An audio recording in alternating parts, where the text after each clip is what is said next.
So student, हमने shear force और bending moment के बारे में पढ़ा कि शेयर फोर्स क्या होता है और बेंडिंग मोमेंट क्या होता है। अब हम उससे रिलेटेड क्वेश्चन करते हैं। तो देखिए, क्वेश्चन के लिए आपको पहले बेसिक टर्म्स पता होना चाहिए। तो ये बेसिक टर्म्स मैं पहले भी बता चुका हूँ, अब वापस मैं रिपीट कर देता हूँ। देखिए क्या बेसिक टर्म्स हैं। साइन कन्वेंशन आपको पता होना चाहिए। तो हम दो डायग्राम खींच रहे हैं किसी भी बीम के लिए, एक तो शेयर फोर्स डायग्राम और एक बेंडिंग मोमेंट डायग्राम। ठीक है, तो शेयर फोर्स किसके कारण लग रहा है? लोड के कारण। कौन से लोड के कारण? ट्रांसवर्स लोड के कारण। ठीक है, और उसी लोड के कारण बीम में क्या जनरेट हो रहा है? हर पॉइंट पर बेंडिंग मोमेंट जनरेट हो रहा है। ठीक है, तो अब हमें शेयर फोर्स डायग्राम और बेंडिंग मोमेंट डायग्राम अब बनाना है हर बीम के लिए, अलग अलग टाइप की बीम के लिए। तो उसके लिए पहले हमें साइन कन्वेंशन पता होना चाहिए। तो साइन कन्वेंशन शेयर फोर्स के लिए हम क्या ले रहे हैं? अगर अपवर्ड लोड है, लोड अगर ऊपर की तरफ है तो उसको हम पॉजिटिव लेंगे। तो स्टूडेंट, अगर लोड ऊपर की तरफ है तो हम क्या करेंगे? उसको पॉजिटिव लेंगे। तो जो भी वैल्यू आएगी उसको प्लस करके लिखेंगे हम। ठीक है, तो ये हमने ले लिया पॉजिटिव। और इसी तरह से अगर डाउनवर्ड लोड है तो उसको हम लेंगे नेगेटिव। ठीक है, तो डाउनवर्ड लोड को ले लेंगे हम नेगेटिव। अब बात करते हैं, जैसे मान लीजिए कि ये बीम है, ये कैंटिलीवर बीम है। मान लीजिए ये लोड इसमें यूँ लग रहा है, इसमें यूँ लग रहा है। तो अब जो ये लोड है, ये वाला, ये अपवर्ड लोड है तो इसको पॉजिटिव लेंगे। ये डाउनवर्ड लोड जो है इनको हम नेगेटिव लेंगे। ठीक है, next come to the bending moment. अब बेंडिंग मोमेंट की हम बात करें तो देखिए, अगर मैं इस पॉइंट पर बेंडिंग मोमेंट निकालता हूँ इस लोड के कारण, तो देखिए बेंडिंग मोमेंट मैंने क्या कहा था? बेंडिंग मोमेंट होता है लोड इनटू इस पॉइंट से इसकी परपेंडिकुलर डिस्टेंस। और डायरेक्शन कैसे लेंगे? इस लोड के एरो को इस तरह से आप घुमा दो इस पॉइंट के अराउंड। लोड नीचे की तरफ है, इसको हम इस पॉइंट के अराउंड घुमा देते हैं, तो ये बेंडिंग मोमेंट हो जाएगा। तो बेंडिंग मोमेंट की डायरेक्शन क्या आ रही है? देखिए, बेंडिंग मोमेंट की डायरेक्शन आ रही है क्लॉकवाइज। तो क्लॉकवाइज बेंडिंग मोमेंट को हम लेंगे नेगेटिव, ओके, और एंटी क्लॉकवाइज को लेंगे पॉजिटिव। ठीक, अब ये देखिए, ये साइन कन्वेंशन मैंने लिखे हैं। किसी बुक में आपको ये सेम साइन कन्वेंशन मिलेंगे, किसी बुक में इसके अपोजिट मिलेंगे। तो ये साइन कन्वेंशन लेना ये आपके ऊपर है। आप जो भी अज्यूम कर रहे हैं स्टूडेंट, उसको आप जब भी आप क्वेश्चन अटेम्प्ट करते हैं एग्जाम पे, तो उस एग्जाम में आप क्वेश्चन जब भी अटेम्प्ट करेंगे वहाँ पर आप साइन कन्वेंशन बताते हैं, ताकि एग्जामिनर को पता रहे कि इसने इस साइन कन्वेंशन को यूज़ करके और क्वेश्चन किया है। ठीक है, तो साइन कन्वेंशन लेना एक बिल्कुल रिजिड नहीं है कि यही लेना है। तो आप जो भी ले रहे हैं वो आप उस क्वेश्चन में सबसे पहले जब भी आप क्वेश्चन शुरू करेंगे, सॉल्यूशन शुरू करेंगे, उसके पहले आप साइन कन्वेंशन बना दें कि हमने इस लोड को पॉजिटिव लिया है, इसको नेगेटिव लिया है, एंटी क्लॉकवाइज को पॉजिटिव लिया है, क्लॉकवाइज को नेगेटिव लिया है, ऐसे आप उसमें बता दें। ठीक है, तो वो क्वेश्चन आपका गलत नहीं होगा, राइट होगा। उसी के अकॉर्डिंग हम पूरे डायग्राम को बनाएंगे। ठीक है, तो जैसे मैंने बेंडिंग मोमेंट को यहाँ पर एंटी क्लॉकवाइज पॉजिटिव लिया है मैंने, और क्लॉकवाइज को मैंने नेगेटिव लिया है। अच्छा, मैं कैलकुलेशन सारी यहाँ से स्टार्ट करूँगा, राइट हैंड से। तो राइट से मैं स्टार्ट करना शुरू करूँ, राइट से मैं स्टार्ट करूँगा कैलकुलेशन। तो राइट से स्टार्ट करने के लिए मेरे पास ये साइन कन्वेंशन है। ये हम किस तरह से यूज़ करते हैं जब हम क्वेश्चन करेंगे आपको पता लग जाएगा। अभी आप ये ध्यान रखिए। ठीक है, अब नेक्स्ट देखिए, अब नेचर ऑफ कर्व आपको पता होना चाहिए। तो nature of curve in SFD and BMD. तो स्टूडेंट, हमने तरह तरह के लोड के बारे में पढ़ा है, तरह तरह के हमने बीम्स के बारे में पढ़ा है। तो तरह तरह के लोड की वजह से उनके जो एसएफडी डायग्राम, एसएफडी है और बीएमडी है, यानी शेयर फोर्स डायग्राम है और बेंडिंग मोमेंट डायग्राम है, उनकी आपको नेचर पता होना चाहिए। ठीक है, क्योंकि हम क्या कर रहे हैं, हम फ्री हैंड बना रहे हैं कॉपी पे, हम ग्राफ पेपर पे नहीं बना रहे हैं, और हम सारे पॉइंट्स नहीं ले रहे हैं, हम एक पिन पॉइंट्स ले रहे हैं, मतलब मेन पॉइंट्स ले रहे हैं। तो जब हम मेन पॉइंट्स लेते हैं तो उसमें क्या है, ग्राफ का एग्जैक्ट साइज नहीं बनता, शेप नहीं बनता है। ठीक है, तो इसलिए हमें क्या होगा, हम पॉइंट्स तो एग्जैक्ट लगा देंगे। जैसे मान लीजिए कि इसमें 3 पॉइंट, मान लीजिए कि ये बीम है,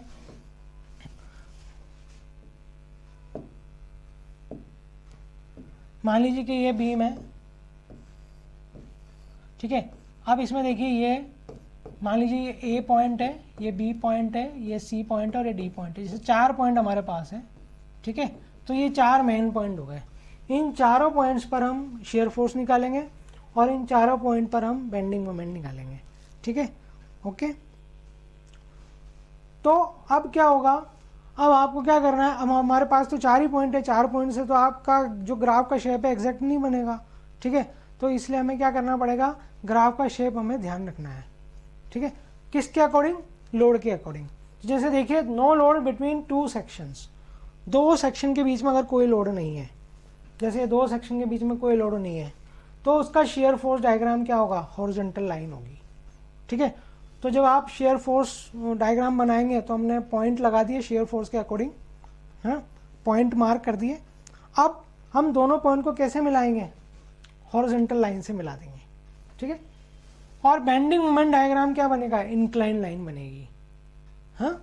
इस तरह से ये चीज़ें मैंने आपको, ये जो पॉइंट्स है मैंने आपको पहले भी डिस्कस किए हैं जब हमने इन शेयर फोर्स और बेंडिंग मोमेंट के कर्व्स के बारे में पढ़ा था, ठीक है। तो उस समय भी मैंने आपको क्लियर किया था, इसलिए मैं यहाँ पर रिपीट कर रहा हूँ। बाकी पूरा आपका जब क्लियर होगा तब हम क्वेश्चन करेंगे, ठीक है। तो आप अभी सिर्फ ध्यान रखिए कि नो लोड बिटवीन 2 सेक्शन है, तो उस समय हम हॉरिजॉन्टल लाइन लेंगे, और जब बेंडिंग मोमेंट डायग्राम होगा तो 2 पॉइंट्स के बीच में हम इंक्लाइन लाइन खींचेंगे। इसके बाद आ जाइए यूडीएल बिटवीन 2 सेक्शन।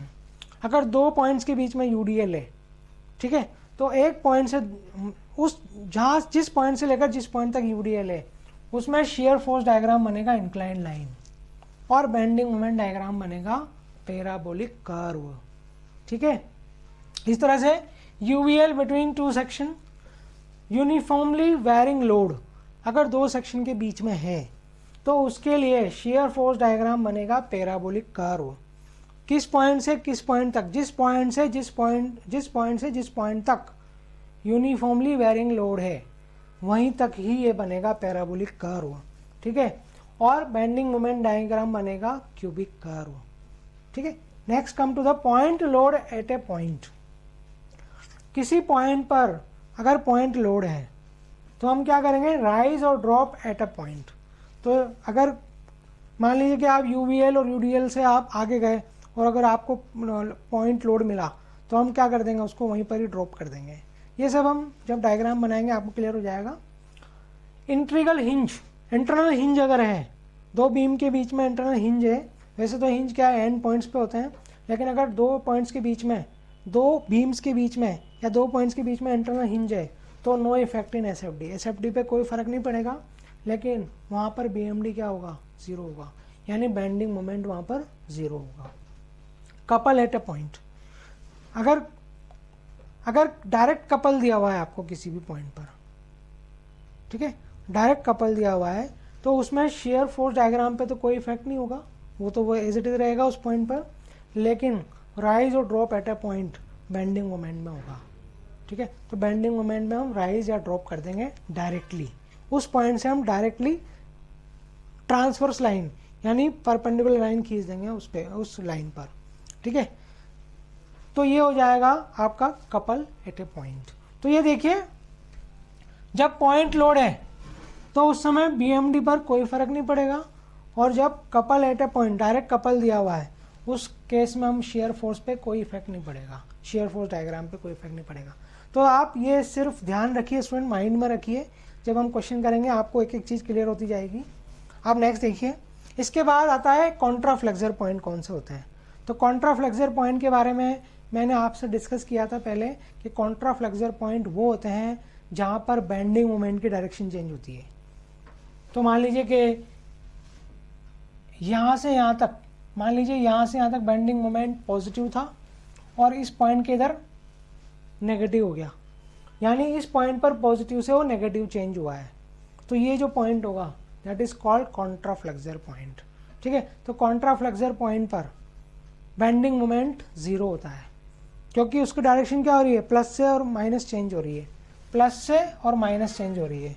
तो कॉन्ट्रा फ्लेक्सर पॉइंट क्या होते हैं, वो पॉइंट होते हैं जिन पर बेंडिंग मोमेंट की वैल्यू 0 होती है, या फिर हम कह सकते हैं वहाँ पर बेंडिंग मोमेंट की डायरेक्शन चेंज होती है। इसको हम इस तरह से बता सकते हैं, ये देखिए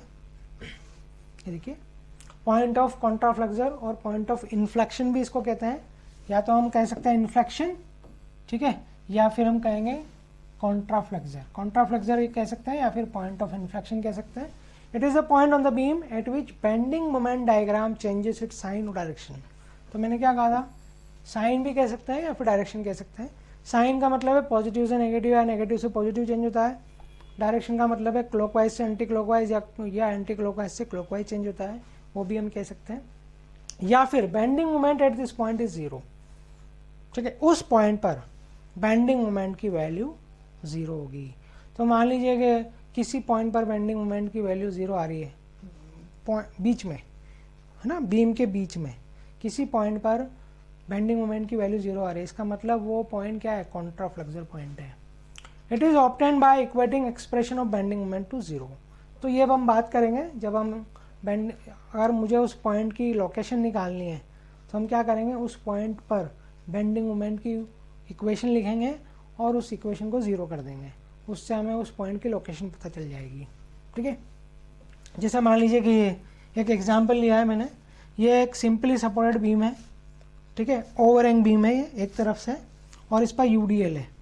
ये देखिए ये पूरी बीम है, ये बीम है, इस पर 2 सपोर्ट लगे हुए हैं, एक ये और एक ये, ठीक है। तो ये क्या है, सिंपली सपोर्टेड बीम है ना, सिंपली सपोर्टेड, और इसके ऊपर क्या लग रहा है, यूडीएल।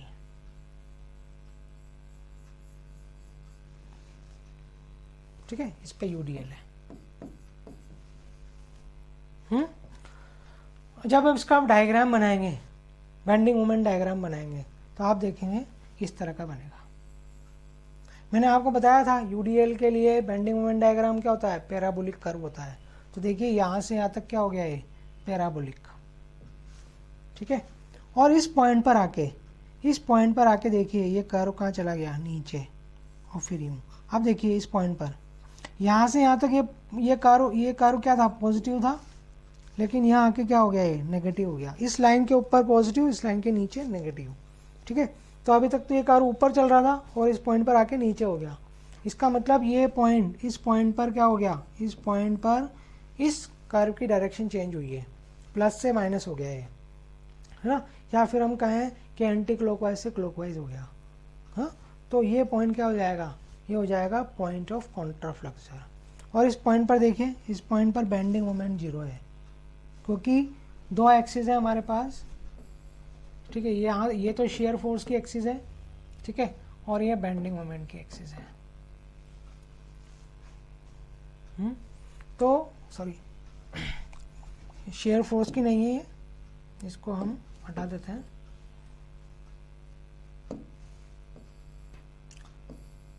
ये एक्स एक्सिस है और ये वाई एक्सिस है।